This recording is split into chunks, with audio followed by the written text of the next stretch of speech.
आणि आमदार वगैरे नाही लिहिलं, त्यात नरेंद्र मेहता लिहिलं आहे. आणि त्यामुळे ठीक आहे, नरेंद्र मेहताबद्दल तक्रार असेल तर ती खाली पाठवलेली आहे. त्यावर आता योग्य चौकशी आमचे IGR करतील. मला वाटतं माझ्याकडे आहे आणि याच्यामध्ये लिहिलं आहे ना, उपरोक्त विषयाबाबत, वरच्या विषयाबाबत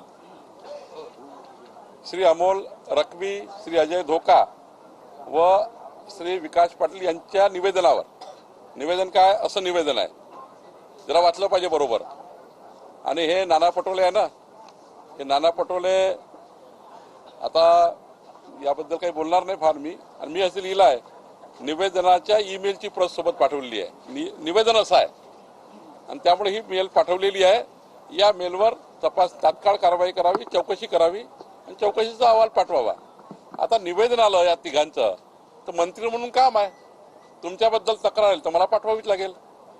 या राज्यातल्या 14 कोटी जनतेने कुणीही तक्रार केली तरी मंत्री म्हणून माझं काम आहे की ते चौकशी करणे, ते पत्र पाठवणे. आणि त्यामुळं या पत्राचा एवढाच उल्लेख आहे की या तिघांनी केलेली तक्रार अशी आहे, यावर चौकशी करावी.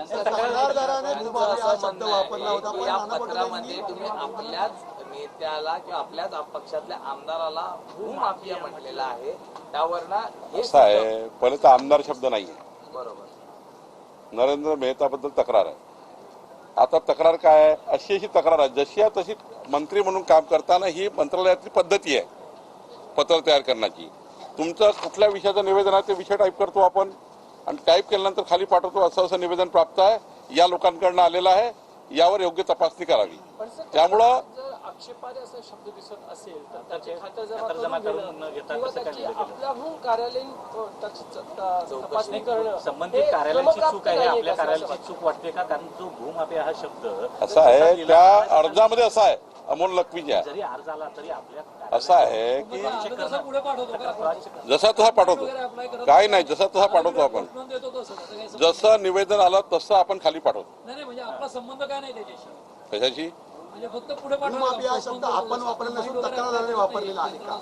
मला कळतच नाही आहे की माइंड वगैरे अप्लाय वगैरे असं बोलताय तुम्ही, असं बोलू नये पत्रकार महोदयांनी. माइंड अप्लाय कर, काँग्रेस पार्टी किंचित किंचित किंचित किंचित, आणि आता नाना पटोले, राहुल गांधी हे जे टोळी आहे, या टोळीच्या नेतृत्वामध्ये काँग्रेस पार्टी ही महाराष्ट्रामध्ये अंड झाल्याशिवाय राहणार नाही, शून्य झाल्याशिवाय राहणार नाही. याच प्रकरणामध्ये जयंत जोगळे जे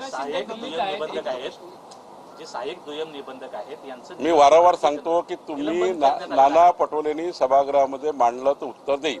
सर, एकनाथ शिंदे दिल्लीत आहेत, शंभूराज देसाई थोड्या वेळापूर्वी म्हटले की मित्रपक्षांसंदर्भातल्या काही तक्रारी आहेत, आम्ही अहवाल अहवाल तयार केलेला आहे आणि तो आम्ही देणार आहोत. समन्वय समितीची बैठक झाली नाहीये. या समन्वय समितीमध्ये आम्ही मागील झालेल्या निवडणुकीमध्ये मित्र पक्षाकडनं देखील आम्हाला कशी वागणूक झाली, कुठे आमच्या जागा पराभूत झाल्या याबाबत चर्चा करणार आहोत. ही नेमकी बैठक नेमकी कधी होणार आहे आणि एक अप्रत्यक्षरित्या मित्र पक्षाबद्दल नाराजी शंभूराजेंनी बोलली. पुढच्या आठवड्यामध्ये, याच आठवड्यात बैठक होती, पण मी भुवनेश्वरला होतो ओरिसामध्ये, त्यामुळं ती बैठक पोस्टपोन झाली आहे. ती बैठक पुढच्या आठवड्यात आम्ही घेऊ आणि मित्र पक्षामध्ये कुठेही त्या ठिकाणी कुठलाही किंतु परंतु नाही. शंभूराजे असे बोलले असतील तर नक्की आम्ही यावर चर्चा करू.